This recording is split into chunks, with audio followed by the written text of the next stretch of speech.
बताएं, राम से चल के राम पे आए। प्रेम कोई हम और न जाने, राम से रूठे राम से माने। राम सिया की करुण कहानी, एक है चंदन एक है पानी।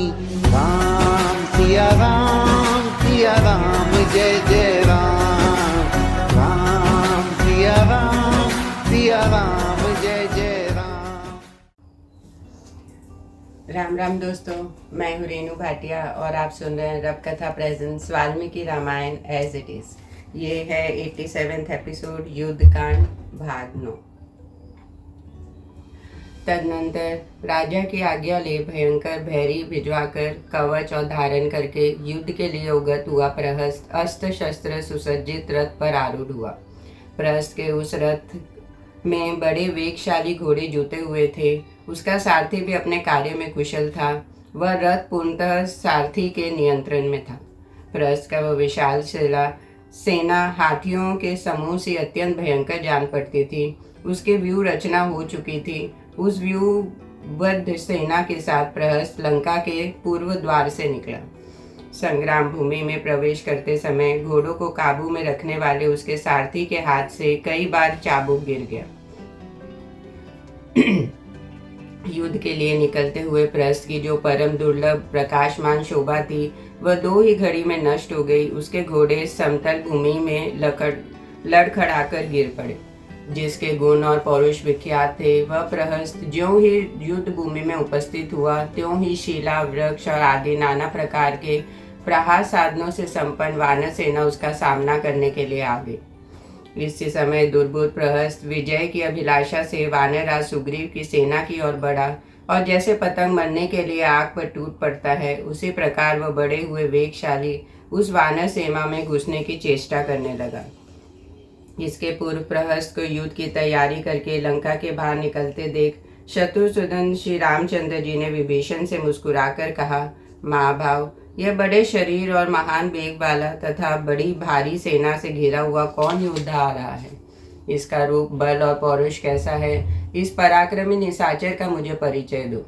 श्री रघुनाथ जी का वचन सुनकर विभीषण ने उस प्रकार उत्तर दिया, प्रभु, इस राक्षस का नाम प्रहस्त है। यह राक्षस राज रावण का सेनापति है और लंका की 1/3 सेना से घिरा हुआ है। इसका पराक्रम भली भांति विख्यात है। यह नाना प्रकार के अस्त्र शस्त्रों से ज्ञाता है, बल विक्रम से संपन्न और शूरवीर है। उस युद्ध स्थल में बहुत से राक्षसों ने बहुत तेरे वानरों का और बहुसंख्यक वानरों ने बहुत से राक्षसों का संहार कर डाला। तदनंतर कुंभानु, महानाद और समुंद यह प्रहस्त के सारे सचिव वानरों का वध करने लगे। शीघ्रता पूर्वक आक्रमण करके और वानरों को मारते हुए प्रहस्त के सचिवों में से एक को, जिसका नाम नरांतक था, द्विविद ने एक पर्वत के शिखर से मार डाला। फिर दुर्मुख ने एक विशाल वृक्ष लिए उठाकर शीघ्रता पूर्वक चलाने वाले राक्षस सुमुंद को कुचल डाला। तत्पश्चात अत्यंत कुपित हुए तेजस्वी जामवंत ने एक भारी शिला उठा ली और उसे महानाद की छाती पर दे मारा। बाकी रहा पराक्रमी कुंभनु। वह तार नामक वानर से भिड़ा और अंत में एक विशाल वृक्ष की चपेट में आकर उसे भी रणभूमि में अपने प्राणों से हाथ धोने पड़े। रथ पर बैठे हुए प्रहस्त ने वानरों का यह अद्भुत पराक्रम नहीं सा गया। उसने हाथ में धनुष लेकर वानरों को घोर संहार आरंभ किया।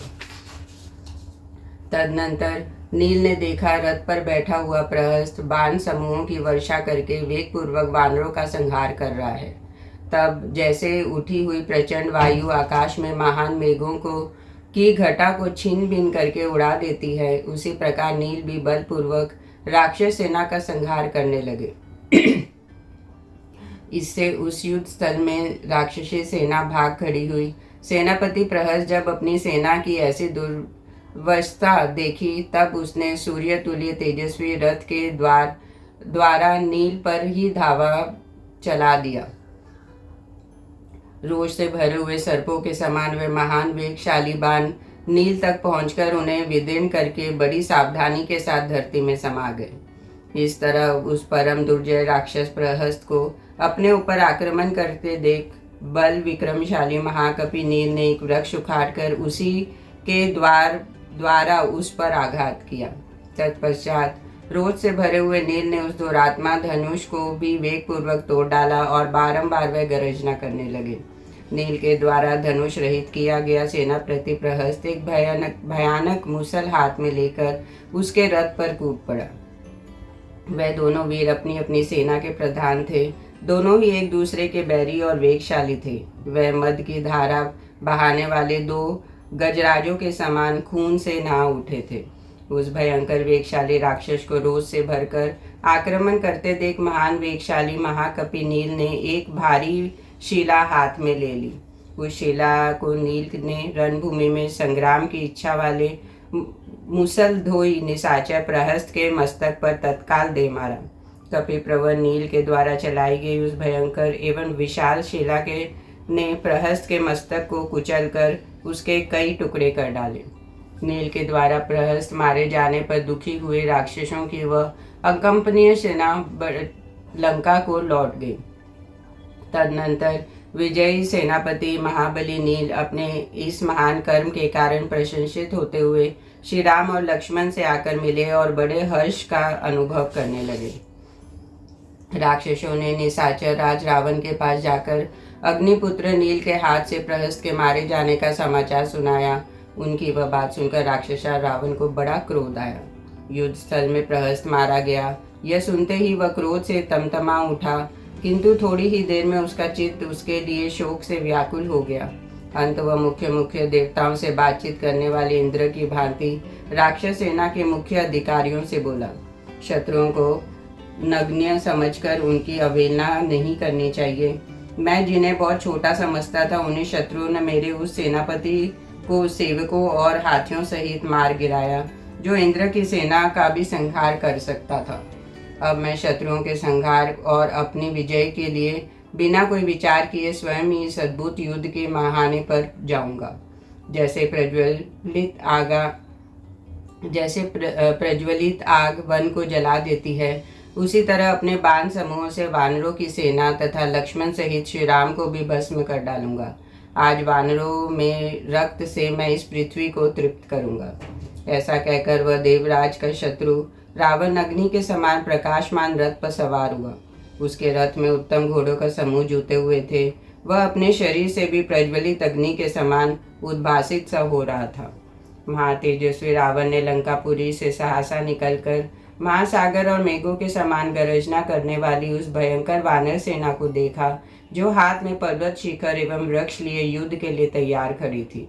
उस अत्यंत प्रचंड राक्षस सेना को देखकर नागराज शेष के समान भुजा वाले वानर सेना से घिरे हुए तथा पुष्ट शोभा संपत्ति से युक्त श्री रामचंद्र जी ने शस्त्रधारियों में श्रेष्ठ विभीषण से पूछा, जो नाना प्रकार की ध्वजा पताकाओं और छत्रों से सुशोभित, प्रास, खड्ग और शूल आदि अस्त्र शस्त्रों से संपन्न, अजय निडर योद्धाओं से सेवित और महेंद्र पर्वत जैसे विशालकाय हाथियों से भरी हुई ऐसी यह सेना किसकी है?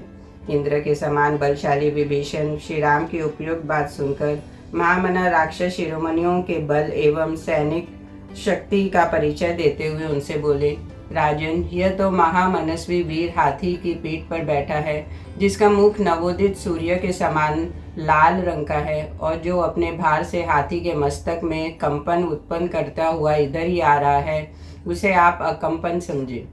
वह जो रथ पर चढ़ा हुआ है, जिसके ध्वजा पर सिंह का चिन्ह है, जिसके दांत हाथी के समान उग्र और भार निकले हुए हैं तथा जो इंद्रधनुष के समान कांतिमान धनुष हिलाता हुआ आ रहा है, उसका नाम इंद्रजित है।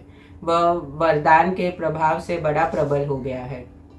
यह जो विंध्याचल, अस्ताचल और महेंद्रगिरी के समान विशालकाय, अतिर्थी और अतिशय वीर धनुष लिए रथ पर बैठा है तथा अपने अनुपम धनुष को बारंबार खींच रहा है, उसका नाम अतिकाय है। उसकी काया बहुत बड़ी है, जिसके नेत्र प्रातकाल उदित हुए सूर्य के समान लाल है और जिसकी आवाज़ घंटा की ध्वनि से भी उत्कृष्ट है। ऐसे क्रूर स्वभाव वाले गजराज पर आरूढ़ होकर जो से गरजना कर रहा है, वह हम महामनस्वी वीर महोदर नाम से प्रसिद्ध है।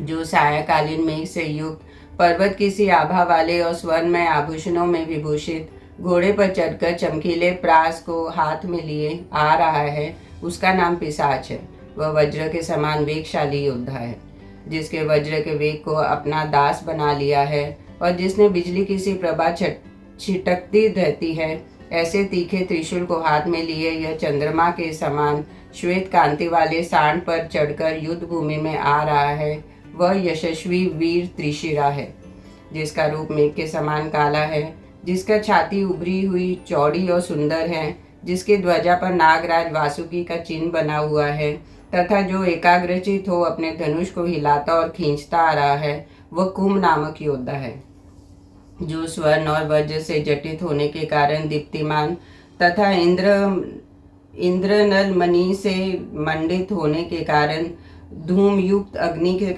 सा प्रकाशित हो रहा है। ऐसा परीत को हाथ में लेकर जो राक्षसों की सेना की ध्वजा के सामने आ रहा है, उसका नाम निकुंभ है। उसका पराक्रम घोर एवं अद्भुत है। यह जो धनुष खड़ग और बाण समूह से भरे हुए ध्वजा पताका से अलंकृत तथा प्रज्वलित अग्नि के समान देदीप्यमान रथ आरूढ़ हो अतिशय शोभा पा रहा है, वह ऊंचे कद का योद्धा नरांतक है। वह पहाड़ों की चोटियों से युद्ध करता है। यह जो व्याघ्र, ऊंट, हाथी, हिरन और घोड़े के मुंह वाले, चढ़ी हुई आंखें वाले और अनेक प्रकार के भयंकर रूप वाले भूतों से घिरा हुआ है, जो देवताओं का भी दर्द दलन करने वाला है और जिसके ऊपर पूर्ण चंद्रमा के समान श्वेत और पतली कामनी वाली सुंदर छत्र शोभा पाती है, वही वह राक्षसराज महामना रावण है, जो भूतों से घिरे हुए रुद्रदेव के समान सुशोभित होता है। यह सिर पर मुकुट धारण किए है, इसका मुख कानों के हिलते हुए कुंडलों से अलंकृत है, इसका शरीर गिरिराज, हिमालय और विंध्याचल के समान विशाल एवं भयंकर है तथा यह इंद्र और यमराज के भी घमंड को चूर करने वाला है। देखिए, यह राक्षस राज साक्षात सूर्य के समान प्रकाशित हो रहा है। तब शत्रु दमन श्री राम ने विभीषण को इस प्रकार कहा, अहो, राक्षस रावण का तेज तो बहुत ही बड़ा चढ़ा और दैदीप्यमान है। रावण अपनी प्रभा से सूर्य की भांति ऐसी शोभा पा रहा है कि इसकी ओर देखना कठिन हो रहा है। तेजोमंडल से व्याप्त होने के कारण इसका रूप मुझे स्पष्ट नहीं दिखाई देता। इस राक्षस राज का शरीर जैसा सुशोभित हो रहा है, ऐसा तो देवता और दानव वीरों में भी नहीं होगा। इस महाराज राक्षस के सभी योद्धा पर्वतों के समान विशाल है, सभी पर्वतों से युद्ध करने वाले और सबके सब चमकीले अस्त्र शस्त्र लिए हुए हैं, जो दीप्तिमान भयंकर दिखाई देने वाले और तीखे स्वभाव वाले हैं। उन राक्षसों से घिरा हुआ यह राक्षस राज रावण देहधारी भूतों से घिरे हुए यमराज के समान जान पड़ता है। सौभाग्य की बात है कि यह पापात्मा मेरी आंखों के सामने आ गया। सीता हरण के कारण मेरे मन में जो क्रोध संचित हुआ है, उसे आज इसके ऊपर छोड़ूंगा। ऐसा कहकर बल विक्रमशाली श्री राम धनुष लेकर उत्तम बाण निकालकर युद्ध के लिए डट गए। इस कार्य में लक्ष्मण भी उनके साथ दिया। तदनंतर महामना राक्षसा रावण ने अपने साथ आए हुए उन महाबली राक्षसों से कहा, तुम लोग निर्भय और सुप्रसन्न होकर नगर के द्वार तथा राजमार्ग के मनाकों की डोरियों पर खड़े हो जाओ, क्योंकि वानर लोग मेरे साथ तुम सबको यहाँ आया देख इसे अपने लिए अच्छा मौका समझकर सहस्त्र एकत्र होकर मेरी सूनी नगरी में, जिसके भीतर प्रवेश होना दूसरों के लिए भी कठिन है, घुस जाएंगे और इसे मत कर चौपट कर डालेंगे। इस प्रकार जब अपने मंत्रियों को विदा कर दिया और वे राक्षस अपनी आज्ञा के अनुसार उन स्थानों पर चले गए, तब रावण जैसे महामत्स्य पूरे महासागर को विषुप्त कर देता है, उसी प्रकार समुद्र जैसी वानर सेना को विदीर्ण करने लगा। चमकीले धनुष बांध लिए राक्षस रावण को युद्ध स्थल में सहसा देख वानर राज सुग्रीव ने एक बड़ी भारी पर्वत शिखर उखाड़ ली और उसे लेकर उस निशाचर राज पर आक्रमण किया। उस शिखर को अपने ऊपर आता देख रावण ने सहसा स्वर्णमय पंख वाले बहुत से बाण मारकर उसके टुकड़े टुकड़े कर डाले। उत्तम वृक्ष और शिखर वाले वह महान शैलखंड जब विदीर्ण होकर पृथ्वी पर गिर पड़ा, तब राक्षस लोक के स्वामी रावण ने महान सर्प और यमराज के समान एक भयंकर बाण का संधान किया। उस वाहन के वेग वायु के समान था। उससे चिंगारियां छूटती थी और प्रज्वलित अग्नि के समान प्रकाश फैलती थी। इंद्र के वज्र की भांति भयंकर वेग वाले उस वाहन को रावण ने रुष्ट होकर सुग्रीव के वध के लिए चलाया। रावण के हाथों से छूटे हुए उस सहायक ने इंद्र के वज्र की भांति कांतिमान शरीर वाले सुग्रीव के पास पहुंचकर वेग पूर्वक उसे घायल कर दिया। उस बाण की चोट से वीर सुग्रीव अचेत हो गए और आर्तनाद करते हुए पृथ्वी पर गिर पड़े। सुग्रीव को बेहोश हो भूमि पर गिरा देख उस युद्ध स्थल में आए हुए सब राक्षस बड़े हर्ष से सिंहनाद करने लगे। तब गवाक्ष, गवय, सुषेण, ऋषभ, ज्योतिमूर्ख और नल ये विशालकाय वानर पर्वत शिखरों को उखाड़कर राक्षस और रावण पर टूट पड़े। परंतु निशाचरों के राजा रावण ने सैकड़ों तीखे बाण छोड़कर उन सबके प्रहारों को व्यर्थ कर दिया और उन वानर श्रेष्ठों को सोने के विचित्र पंख वाले बाण समूह द्वारा शत विशक्त कर दिया। देवद्रोही रावण के बाणों से घायल हो वह भीमकाय वानर इंद्रगण धरती पर गिर पड़े। रावण के सहायकों से पीड़ित हो बहुत से वानर शरणागत वत्सल भगवान श्री राम के शरण में गए। तब धनुर्धर महात्मा श्री राम सहसा धनुर लेकर आगे बढ़े। उसी समय लक्ष्मण ने भी उसके सामने आकर हाथ जोड़े उनसे यह यथार्थ वचन कहे, आर्य, इस दुरात्मा का वध करने के लिए तो मैं ही पर्याप्त हूँ। प्रभु, आप मुझे आज्ञा दीजिए, मैं इसका नाश करूँगा। उनकी यह बात सुनकर महातेजस्वी सत्य पराक्रमी श्री राम ने कहा, अच्छा लक्ष्मण, जाओ, किंतु संग्राम में विजय पाने के लिए पूर्ण प्रयत्नशील रहना, क्योंकि रावण महान बल विक्रम से संपन्न है।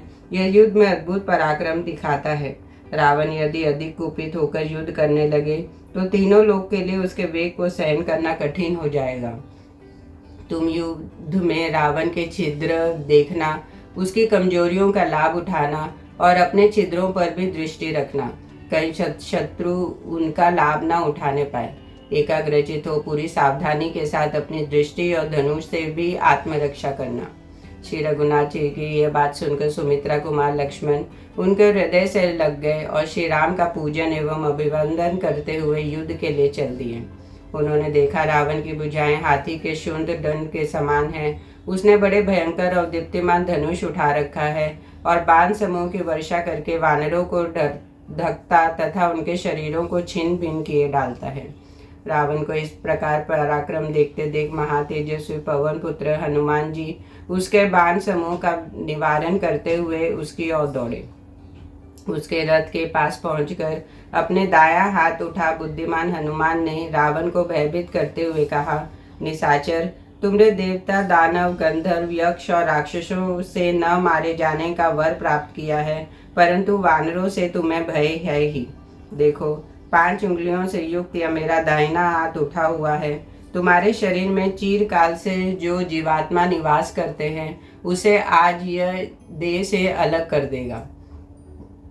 हनुमान जी का यह वचन सुनकर भयानक पराक्रमी रावण ने नेत्र क्रोध लाल से हो उठे और उसने रोष पूर्वक कहा, वानर, तुम निशंक होकर शीघ्र मेरे ऊपर प्रहार करो और सुस्थिर यश प्राप्त कर लो।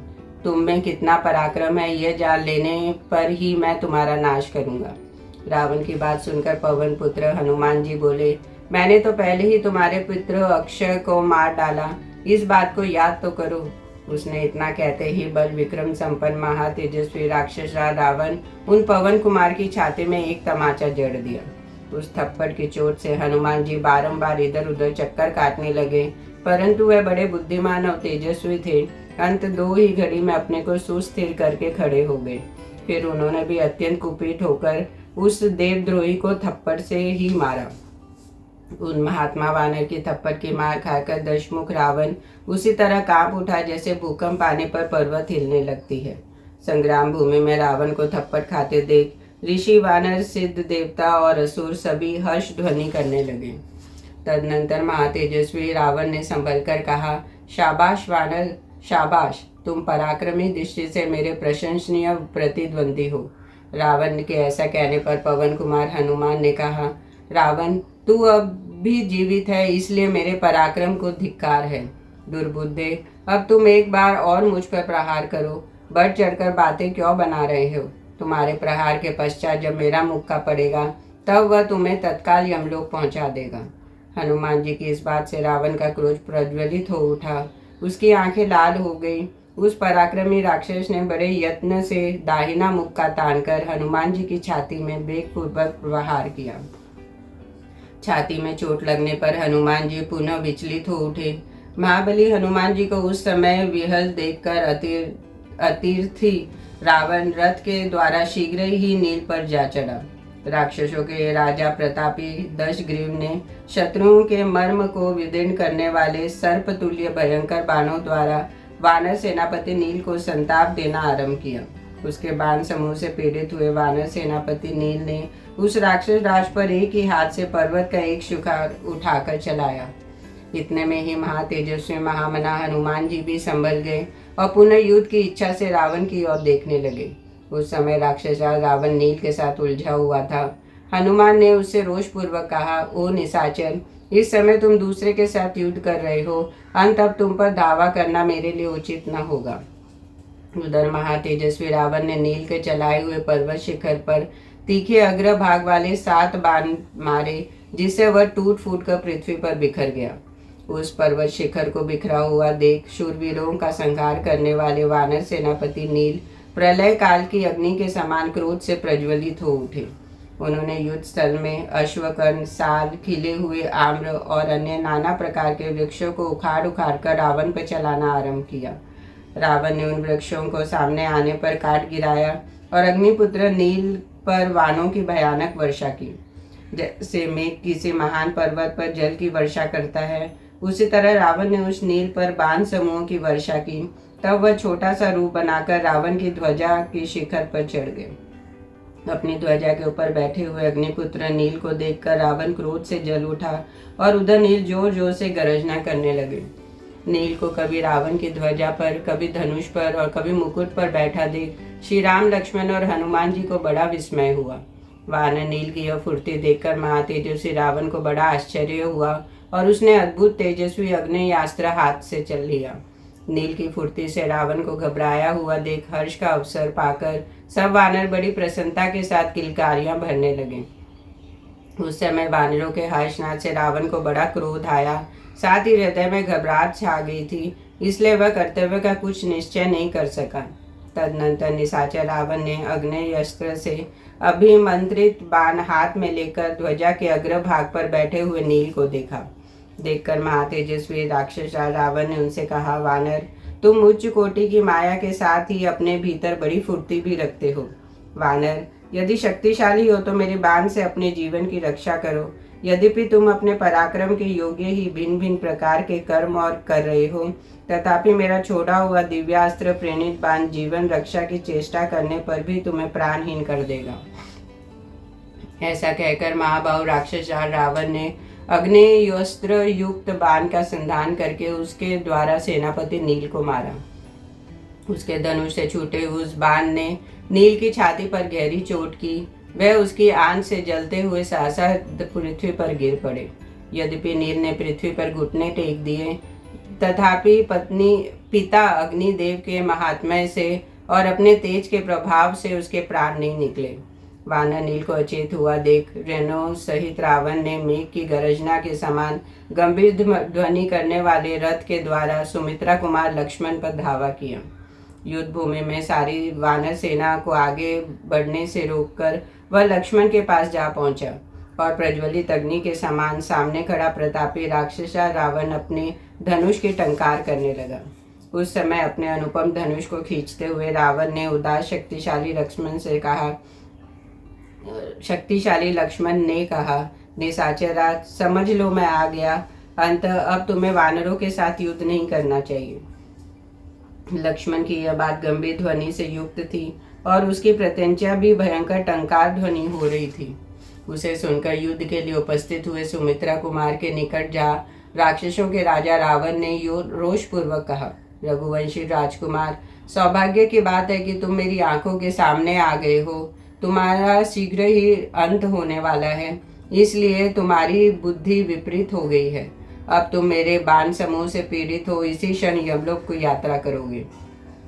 सुमित्रा का लक्ष्मण उसकी बात सुनकर कोई विस्मय नहीं हुआ। उसके दांत बड़े ही तीखे और उत्कट थे। जो जोर जोर से गर्जना कर रहे थे। उस समय सुमित्रा कुमार ने उससे कहा, राजन, महान प्रभावशाली पुरुष तुम्हारी तरह केवल गर्जना नहीं करते हैं। पापाचारियों में अग्नि रावण, तुम तो झूठ ही ढींगे हाँकते हो। राक्षस राज, मैं तुम्हारे बल, वीर्य, प्रताप और पराक्रम को अच्छी तरह जानता हूँ, इसलिए हाथ में धनुष बाण लेकर सामने खड़ा हूँ। आओ युद्ध करो।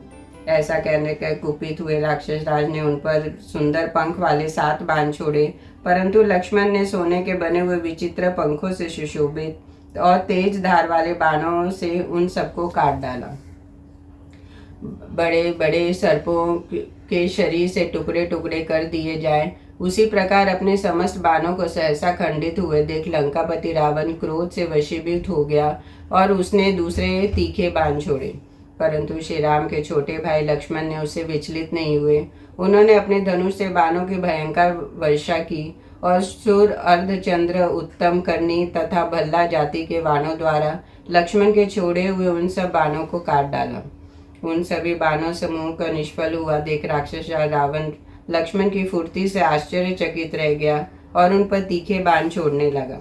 देवराज इंद्र के समान पराक्रमी लक्ष्मण ने भी रावण के वध के लिए वज्र के समान भयानक वेग और तीखे धार वाले पैन बाणों को, जो अग्नि के समान प्रकाशित हो रहे थे, धनुष पर रखा, परंतु राक्षस राज ने उन सभी तीखे बाणों को काट डाला और ब्रह्मा जी के दिए हुए कालाग्नि के समान तेजस्वी बाण से लक्ष्मण जी की और ललाट पर चोट की।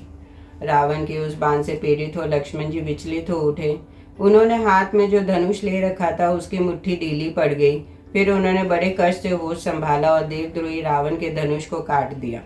धनुष कट जाने पर रावण को लक्ष्मण ने 3 बाण मारे, जो बहुत ही तीखे थे। उन बाणों से पीड़ित हो राजा रावण व्याकुल हो गया और बड़ी कठिनाई से फिर सचेत हो गया। जब धनुष कट गया और बाणों की गहरी चोट खानी पड़ी, तब रावण का सारा शरीर मेदे और रक्त से भर गया। वह इस अवस्था में उस भयंकर शक्तिशाली देवद्रोही राक्षस ने युद्ध स्थल में ब्रह्मा जी की दी हुई शक्ति उठा ली। वह शक्ति धूम युक्त अग्नि के समान दिखाई देती थी और युद्ध में वानरों को भयभीत करने वाली थी। राक्षस राज के स्वामी रावण ने वह जलती हुई शक्ति बड़ी वेग से सुमित्रा कुमार पर चलाई। अपनी ओर आती हुई शक्ति पर लक्ष्मण ने अग्नितुल्य तेजस्वी बहुत से बाण और अस्त्रों का प्रहार किया, तथापि वह शक्ति दशरथ कुमार लक्ष्मण के विशाल वक्षस्थल में घुस गई। रघुकुल के प्रधान वीर लक्ष्मण यद्यपि बड़े शक्तिशाली थे, तथापि उस शक्ति के आहत हो पृथ्वी पर गिर पड़े और जलने से लगे। उन्हें व्याकुल हुए देख राजा रावण सहसा उनके पास जा पहुंचा और उनको वेगपूर्वक दोनों भुजाओं से उठाने लगा। जिस रावण में देवताओं सहित हिमालय, मंद्राचल, मेरुगिरी अथवा तीनों लोकों की भुजाओं द्वारा उठा लेने की शक्ति थी, वही भरत के छोटे भाई लक्ष्मण को उठाने में समर्थ न हो सका। ब्रह्मा की शक्ति से छाती पे चोट खाने पर लक्ष्मण जी ने भगवान विष्णु के अचिंत्य अंश रूप से अपना चिंतन किया। अंतदेव शत्रु रावण दानवों का दर्प चूर्ण करने वाले लक्ष्मण को अपनी दोनों भुजाओं में दबाकर हिलाने में भी समर्थ न हो सका। उसी समय क्रोध से भरे हुए वायुपुत्र हनुमान जी रावण की ओर दौड़े और अपने वज्र सरीखे मुक्के से रावण की छाती में दे मारा। उस मुक्के की मार से राक्षसा रावण धरती पर घुटने टिक गए। वह कांपने लगा और अंत गत्वा गिर पड़ा। उसके मुख, नेत्र और कानों से बहुत सा रक्त गिरने लगा और वह चक्कर काटता हुआ रथ के पिछले भाग में निश्चेष्ट होकर जा बैठा। वह मूर्छित होकर अपनी सुध बुध खो बैठा। वहां वह स्थिर न रह सका, तड़पता और छटपटा रहा। इसके पश्चात तेजस्वी हनुमान रावण पीड़ित लक्ष्मण को दोनों हाथों से उठाकर श्री रघुनाथ जी के निकट ले आए। हनुमान जी ने सौहार्द और उत्कट भक्ति भाव से के कारण लक्ष्मण जी उनके लिए हल्के हो गए। शत्रुओं के लिए भी वह अब अकंपनीय थे, वह उन्हें हिला नहीं सकते थे। युद्ध में पराजित हुए लक्ष्मण को छोड़कर वह शक्ति पुनः रावण के रथ पर लौट आई। थोड़ी देर में होश आने पर महातेजस्वी रावण ने फिर विशाल धनुष उठाया और पहने बाण हाथ में लिए। शत्रुसूदन लक्ष्मण जी भी भगवान विष्णु के अचिंतनीय अंश रूप से अपना चिंतन करके स्वस्थ और निरोगी हो गए। वानरों की विशाल वाहिनी के बड़े बड़े वीर मार गिराए गए। यह देख रणभूमि में रघुनाथ जी ने रावण पर धावा दिया। उस समय हनुमान जी उनके पास आकर कहा, प्रभु, जैसे भगवान विष्णु गरुड़ पर चढ़कर दैत्यों का संहार करते हैं, उसी प्रकार आप मेरी पीठ पर चढ़कर उस राक्षस को दंड दीजिए। पवन कुमार की कही हुई यह बात सुनकर रघुनाथ जी सहसा उस महाकवि हनुमान की पीठ पर चढ़ गए। महाराज श्री राम ने समरंगन में रावण को रथ पर बैठा देख उसे देखते ही महा तेजस्वी श्री राम रावण की और उसी प्रकार दौड़े जैसे कुपित हुए भगवान विष्णु अपना चक्र उठाए विरोचन कुमार बलि पर टूट पड़े थे। उन्होंने अपने धनुष की तीव्र टंकार प्रकट की जो वज्र के गड़गड़ाहट से भी कठोर थी। उसके बाद श्री रामचंद्र जी राक्षस रावण से गंभीर वाणी में बोले, राक्षसों में वध बड़े हुए रावण, खड़ा रह, मेरा ऐसा अपराध करके तू कहाँ जाकर प्राण संकट से छुटकारा पा सकेगा। यदि तू इंद्र, यम अथवा सूर्य के पास, ब्रह्मा, अग्नि या शंकर के समीप अथवा 10 दिशाओं में भाग कर जाएगा तो भी अब मेरे हाथ से नहीं बच सकेगा। तूने आज अपनी शक्ति के द्वारा युद्ध में जाते हुए जिन लक्ष्मण को आहत किया है और जो उस शक्ति की चोट से सहसा मूर्छित हो गए थे, उनकी उस तिरस्कार का बदला लेने के लिए आज मैं युद्ध भूमि में उपस्थित हुआ हूँ। राक्षस राज, मैं पुत्र पौत्र सहित तेरी मौत बनकर आया हूँ। रावण, तेरे सामने खड़े हुए इस रघुवंशी राजकुमार ने ही अपने बाणों द्वारा जनस्थान निवासी उन 14,000 राक्षसों का संहार कर डाला था जो अद्भुत और दर्शनीय योद्धा थे और उत्तम अस्त्र शस्त्रों से संपन्न थे। श्री रामचंद्र जी की यह बात सुनकर महाबली राक्षस रावण महान क्रोध में भर गया। उसने पहले बैर का स्मरण हो गया और उसने कालाग्नि के शिखा के समान दीप्तिशाली बाणों द्वारा रणभूमि में श्री रघुनाथ जी का वाहन बने हुए महान वेगशाली वायुपुत्र हनुमान को अत्यंत घायल कर दिया। युद्ध स्थल में उस राक्षस के सहायकों से आहत होने पर भी स्वाभाविक तेज से संपन्न हनुमान जी का शौर्य और भी बढ़ गया। वानर शिरोमणि हनुमान को रावण ने घायल कर दिया, यह देख महातेजस्वी श्री राम क्रोध से वशीभूत हो गए। फिर तो उन भगवान श्री राम ने आक्रमण करके पहिए, घोड़े, ध्वजा, छत्र, पताका और खड्ग सहित उसके रथ को अपने पहने बाणों से तिल तिल करके काट दिया। जैसे भगवान इंद्र ने वज्र के द्वारा मेरु पर्वत पर आघात किया हो, उसी प्रकार प्रभु श्री रामचंद्र जी ने वज्र और अश्नि के समान तेजस्वी बाण से इंद्र शत्रु रावण की विशाल और सुंदर छाती में वेग पूर्वक आघात किया। जो राजा रावण वज्र और अश्नि के आघात से भी कभी क्षुब्ध और विचलित नहीं हुआ था, वही वीर उस समय श्री रामचंद्र जी के बाणों से घायल हो अत्यंत आर्त एवं कंपित हो उठा और उसके हाथ से धनुष छूटकर गिर पड़ा। रावण को व्याकुल हो देख महात्मा श्री रामचंद्र जी ने एक चमकता हुआ अर्धचंद्रकार बाण हाथ में लिया और उसके द्वारा राक्षस राज का सूर्य के समान दैदीप्यमान मुकुट सहसा काट डाला। उस समय धनुष न होने के कारण रावण विषीण सर्प के समान अपना प्रभाव खो बैठा था। सायंकाल में जिसकी प्रभा शांत हो गई थी, उस सूर्यदेव के समान निस्तेज हो गया था तथा मुक्तों का समूह कट जाने से श्रीहीन दिखाई देता था। उस अवस्था में श्री राम ने युद्ध भूमि में राक्षस राज से कहा, रावण, तुमने आज भयंकर कर्म किया है, मेरी सेना के प्रधान वीरों को मार डाला है। इतने पर भी थका हुआ समझकर मैं बाणों द्वारा तुझे मौत के अधीन नहीं कर रहा हूँ। निशाचर राज, तू जानता है तू युद्ध से पीड़ित है, इसलिए आज्ञा देता हूँ, जा लंका में प्रवेश करके कुछ देर विश्राम कर ले, फिर रथ और धनुष के साथ निकलना। उस समय रथारूढ़ होकर तू फिर मेरा बल देखना। श्री राम के ऐसा कहने पर राजा रावण सहसा लंका में घुस गया। उसका हर्ष और अभिमान मिट्टी में मिल चुका था। धनुष काट दिया गया था, घोड़े और सारथी मार डाले गए थे, महान किरीट खंडित हो चुका था और वह स्वयं भी बाणों से पीड़ित था। देवता और दानवों के शत्रु महाबली निशाचर लंका के रावण के लंका में चले जाने पर लक्ष्मण सहित श्री राम ने उस महायुद्ध के मुहाने पर वानरों के शरीर से बाण निकाले। देवराज इंद्र का शत्रु रावण जब युद्ध स्थल से भाग गया, तब उसके पराभाव का विचार करके देवता, असुर, भूत, दिशाएं, समुद्र, ऋषिगण, बड़े बड़े नाग और भूचर और जलचर प्राणी भी बहुत प्रसन्न हुए।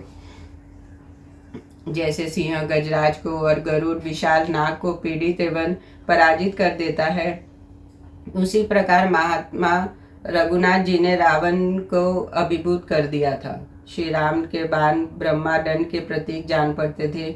उसकी दीप्ति पल चपला के समान चंचल चंचल थी। उन्हें याद करके राक्षसा रावण मन में बड़ी व्यथा हुई। सोने के बने हुए दिव्य एवं श्रेष्ठ सिंहासन पर बैठकर राक्षसों की ओर देखता हुआ रावण उस समय इस प्रकार कहने लगा, मैंने जो बहुत बड़ी तपस्या की थी वह सब अवश्य ही व्यर्थ हो गई, क्योंकि आज महेंद्र तुल्य पराक्रमी मुझ रावण को एक मनुष्य ने परास्त कर दिया। ब्रह्मा जी ने मुझे कहा था कि तुम्हें मनुष्य से भय प्राप्त होगा, इस बात को अच्छी तरह जान लो। उनका कहा हुआ घोर वचन इस समय सफल होकर मेरे समक्ष उपस्थित हुआ है। मैंने तो देवता, दानव, गंधर्व, यक्ष, राक्षस और सर्पों से अवध्य होने का वर मांगा था, मनुष्य से अभय होने का वर याचना नहीं की थी। पूर्व काल में इक्ष्वाकु राजा अर्णय ने मुझे शाप देते हुए कहा था कि राक्षसा धाम कुलांकार दुर्मते मेरे ही वंश का एक ऐसा श्रेष्ठ पुरुष उत्पन्न होगा जो तुझे पुत्र, मंत्री, सेना, अश्व और साथी के सहित सम्रांगण में मार डालेगा। मालूम होता है कि अर्णय ने जिसकी ओर संकेत किया था वह दशरथ कुमार राम वही मनुष्य है। इसके सिवा पूर्व काल में मुझे वेदवती ने भी श्राप दिया था, क्योंकि मैंने उसके साथ बलात्कार किया था। जान पड़ता है वही वह महाभागा जानकी नंदिनी सीता होकर प्रकट हुई है। इसी तरह उमा, नंदीश्वर, रंभा और वरुण कन्या ने भी जैसे जैसे कहा था वैसा ही परिणाम मुझे प्राप्त हुआ है। सच ऋषियों की बात कभी झूठी नहीं होती। ये शाप भी मुझ पर भय अथवा संकट लाने के कारण हुए हैं। इस बात को जानकर अब तुम लोग आए हुए संकट को टालने का प्रयत्न करो। राक्षस लोग राजमार्गों में तथा गोपुरों के शिखरों पर उनकी रक्षा के लिए डटे रहें। साथ ही जिसकी गंभीर्य की कहीं तुलना नहीं है, जो देवताओं और दानवों का दर्प दलन करने वाला है तथा ब्रह्मा जी के शाप से प्राप्त हुई निद्रा जिसे सदा अभिभूत किए रहती है, उस कुंभकर्ण को भी जगाया जाए। प्रहस्त मारा गया और मैं भी सम्रांगण में परास्त हो गया। ऐसा जानकर महाबली रावण ने राक्षसों की भयानक सेना को आदेश दिया, तुम लोग नगर के दरवाजों पर ही रहकर उनकी रक्षा के लिए यत्न करो, परकोटों पर भी चढ़ जाओ और निद्रा के अधीन हुए कुंभकर्ण को जगा दो। मैं तो दुखी, चिंतित और अपूर्ण काम होकर जाग रहा हूँ और वह राक्षस काम भोग से अचेत हो बड़ी निश्चिंतता के साथ सुखपूर्वक सो रहा है। वह कभी 9, कभी 7, कभी 10, कभी 8 मास तक सोता रहता है। यह आज से 9 महीने पहले मुझसे सलाह करके सोया था। तुम लोग महाबली कुंभकर्ण को शीघ्र ही जगा दो। महाभाव कुंभकर्ण सभी राक्षसों में श्रेष्ठ है। वह युद्ध स्थल में वानरों और उन राजकुमारों को भी शीघ्र ही मार डालेगा। समस्त राक्षसों में प्रधान वह कुंभकर्ण समर भूमि में हमारे लिए सर्वोत्तम विजय वैजयंती के समान है, किंतु खेद की बात है कि वह मूर्ख ग्राम्य सुख से असक्त होकर सदा सोता रहता है। यदि कुंभकर्ण को जगा दिया जाए तो इस भयंकर संग्राम में मुझे राम से पराजित होने का शोक नहीं होगा। राक्षसा रावण की यह बात सुनकर समस्त राक्षस बड़े घबराहट में पड़कर कुंभकर्ण के घर गए। रक्त मांस का भोजन करने वाले वह राक्षस रावण की आज्ञा पाकर गंधमाली और खाने पीने की बहुत सी सामग्री लिए सहसा कुंभकर्ण के पास गए। कुंभकर्ण एक गुफा में रहता था जो बड़ी ही सुंदर और वहाँ के वातावरण में फूलों की सुगंध छाई रहती थी। उस गुफा में फर्श में रत्न और स्वर्ण जड़े थे, जिसमें उसकी रमणीयता बहुत ही बढ़ गई थी। महान इंद्रिय में निमग्न हुए कुंभकर्ण बिखरे हुए पर्वत के समान विकृत अवस्था में सोकर खराटे ले रहा था। अंत वह सब राक्षस एकत्रित हो उसे जगाने की चेष्टा करने लगे। उसकी नासिका के दोनों छिद्र बड़े भयंकर थे, मुंह पाताल के समान विशाल था। उसका सारा शरीर शैया पर डाल रखा था और उसकी देह से रक्त और चर्बी की सी गंध प्रकट होती थी।